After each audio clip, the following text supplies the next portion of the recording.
In this video, I'm going to show you how to stream on Facebook Live with OBS. First, log into your Facebook account. Go to Live Producer. You can find it by clicking Live Video on your timeline or page. Under Stream Setup, copy your stream key. You'll need this for OBS. Now, open your OBS Studio. Go to Settings, Stream. For Service, choose Facebook Live.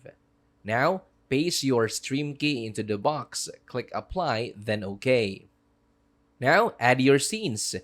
Click plus to create a scene. Then, in Sources, click plus and add display capture for your screen, game capture for video, or video capture device for your webcam. Arrange and resize them as needed.